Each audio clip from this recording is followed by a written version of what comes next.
इसीलिए पूरे देश में हमने पहला ऐसा प्रोग्राम है जहां बिलासपुर में आया हूं। मैं कहीं नहीं गया, डॉक्टर ने मना किया था, लेकिन बिलासपुर आया हूं। आने का मैसेज और मतलब समझिए। और देखिए, जब ताली बजाइए तो जम के बजाइए, चिटिर पिटिर नहीं बजाइए।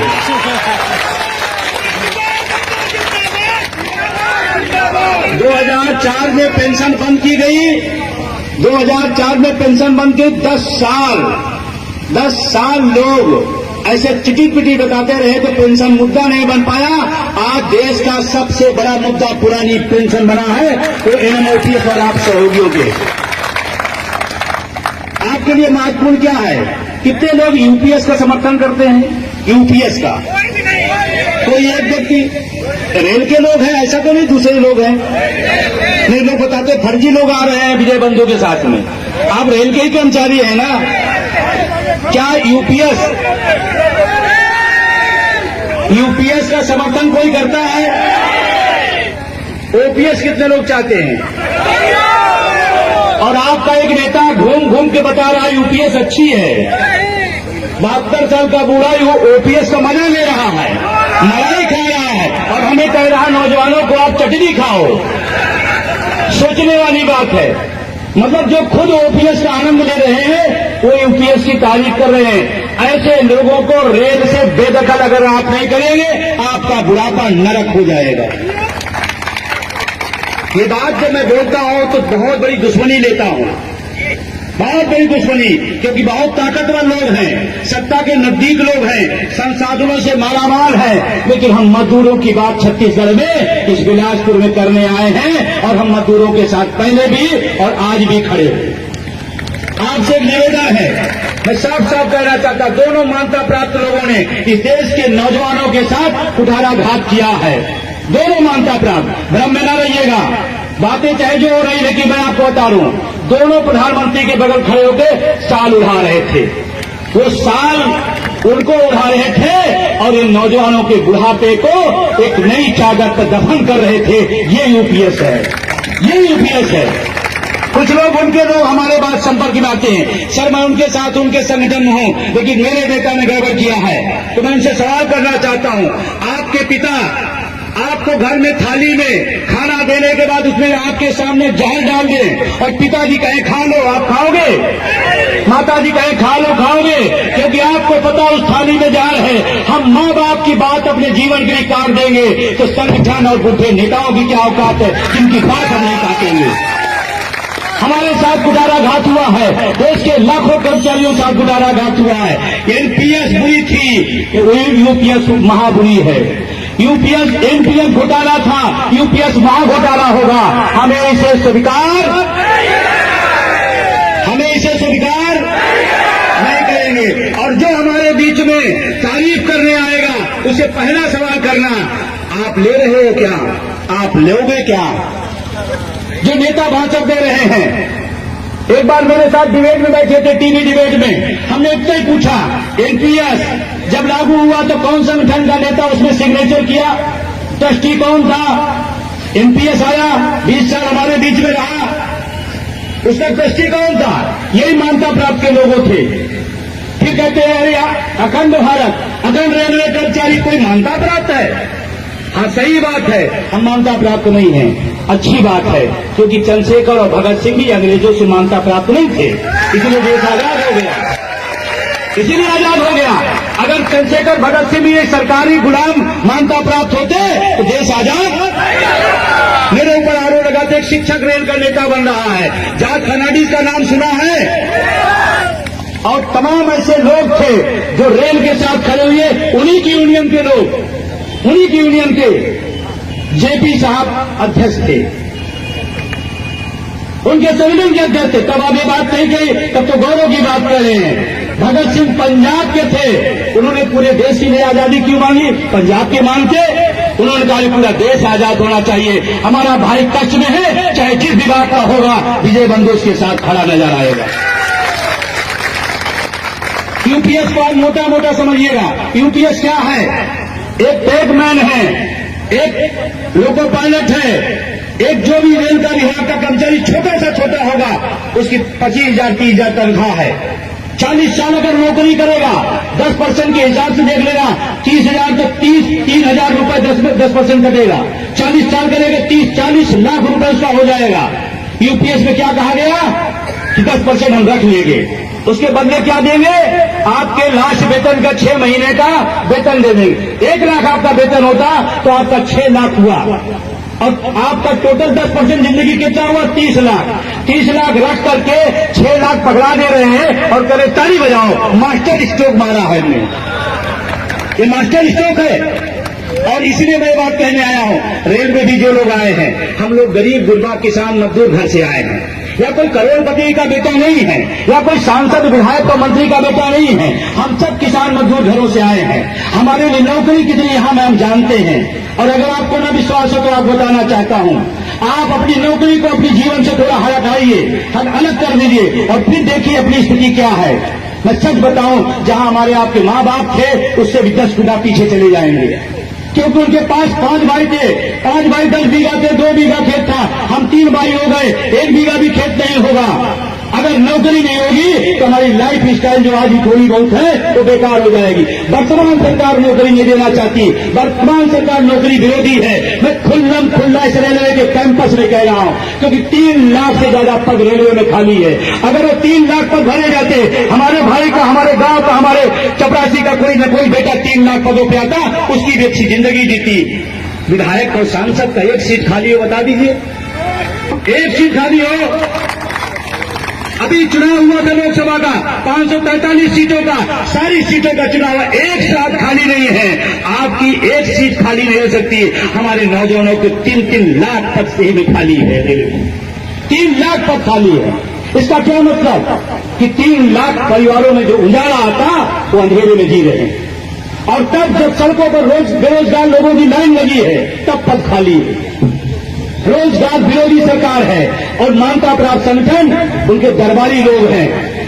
रेलवे की बदतर हालत में करने में सरकार जितना योगदान है उससे ज्यादा ये दोनों मान्यता प्राप्त संगठन जिम्मेदार हैं। मैं दावे के साथ कह रहा हूं, आपके तमाम भत्ते कटे या नहीं कटे? अगर रेल की मान्यता प्राप्त मजबूत है तो हमारे भत्ते कटते।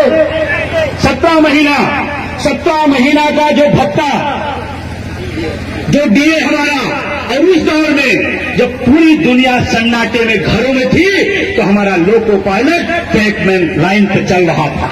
उस दौर में तो मुझे लगा कि यार हमने तो अपने जीवन का, रेल कर्मचारी हो चाहे सरकारी कर्मचारी हो, अपने जीवन का सर्वश्रेष्ठ काल दिया था कोरोना में। जिन घरों के माँ बाप बने उनके बेटे छोड़ने को तैयार नहीं थे, नर्स और डॉक्टर उन्होंने उनका इलाज, उनको दवा देने का काम किया। ये सरकारी कर्मचारी ने करके दिखाया है। हमें तो गर्व होना चाहिए था कि इस देश को, समाज को बचाने का काम रेल कर्मचारियों ने, देश के कर्मचारियों ने किया। उस समय प्रधानमंत्री को तो हमारा भत्ता 2 देना चाहिए था, डीए 2 करना चाहिए था, प्लस पुरानी पेंशन की सौगात देना चाहिए था। ये हमने करके दिखाया है। अगर मैं गलत बोलूं बताइए आप। डीए 17 महीने का पड़ा हुआ है, आप दोनों मान्यता प्राप्त है और बात हो तो आप दिला के दिखा दो, हम आपके साथ खड़े हो जाएंगे।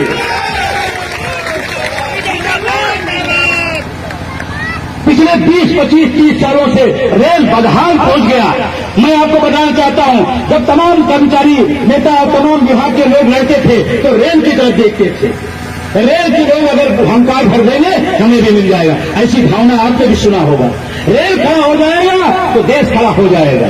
2 बार हमने मतदान किया, आपने मतदान कराया कि पुरानी पेंशन पर हड़ताल होनी चाहिए। कितने % लोगों ने मतदान किया? 96, 7, 8 जो भी आप मान लो, 98% लोगों ने कहा पुरानी पेंशन पर हड़ताल होनी चाहिए। मैं आपसे दोनों मान्यता प्राप्त पूछा, हड़ताल क्यों नहीं हुई? कौन सी मजबूरी थी, कौन सी मलाई थी, कौन सी सुख सुविधा का मोह था कि आप छोड़ नहीं पाए? और आपको बता दूं, चाहे जितनी ताकत सरकार लगा ले, रेल 1 घंटे रुक जाए तो ओपीएस बहाल हो जाएगी। और इसीलिए अखंड कर्मचारी, रेलवे कर्मचारी इस बात को चुनाव में इस बात को लेके आया है, अगर इनको आज जगह मिलती है तो मैं आपको दावे के साथ कह रहा हूं, देश भर के तमाम जो लोग निर्वाचित होकर आएंगे उनके साथ अगली लड़ाई रेल पुरानी पेंशन का सबसे बड़ा झंडा उठाने का काम करेगा। ये मैं आपको बताना चाहता हूं। इलाका के लोग हैं यहाँ, है आमीन। बहुत मजबूत साथी है, मजबूत संगठन है। मैं इनका शुक्रिया तहे दिल से करना चाहता हूं। इन्होंने सही धारा पर, सही लाइन पर और सही जगह के समर्थन दिया। आपको सलूट करता हूं मैं।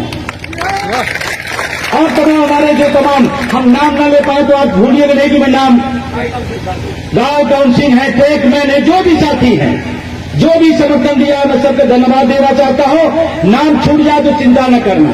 हमने आपसे कहा मैं आपका नाम ले पाऊं न ले पाऊं, छूट जाए छूट जाने दी। आज सभा में आए, बस छूट जाए तो छूट जाने देना, रेल ट्रेन छूट जाए तो छूट जाने देना, लेकिन संघर्ष के मैदान से भागिए नहीं। ओपीएस न छूटने पाए, सब सही हो जाएगा, सब सही हो जाएगा, होगा नहीं होगा। और आपको मैं विश्वास दिलाता हूं, आप इस चुनाव को जीत के दिखाइए। ये चुनाव सिर्फ संगठनों को मैसेज नहीं देगा, देश की सरकार को मैसेज होगा। जो लोग जेल में घूम रहे थे रेल कर्मचारियों को, वो सब फटेहाल हो गए हैं। ये मैसेज होगा, ये सरकार को मैसेज होगा। यूपीएस के समर्थक हार गए और ओपीएस के समर्थक, और ओपीएस को यूं न समझिएगा कि यूं ये कोई चीज है, गिर गई है मिल जाए ठीक है। ओपीएस कितनी बड़ी चीज है। कोई यहां रिटायर है, कोई रिटायरमेंट नहीं है। अच्छी बात, हमारी सभा में नौजवान रहते हैं और दोनों मार्का अपराध के जो नेता हैं वो मंच पर नहीं चढ़ पाते हैं। 2-3 लोग छिदा के उनको ऊपर लाते हैं, फिर कहते रेल की दशा बदलू, अपनी नहीं बदल पा रहे हैं। और मैं तो कहता हूं अयोध्या में, काशी में बहुत अच्छा मंदिर बना है, चली चला जी बोला आप वहां जाइए, नौजवान अपनी लड़ाई लड़ लेगा। क्यों आप अनावश्यक परेशान है? सही है नहीं सही है?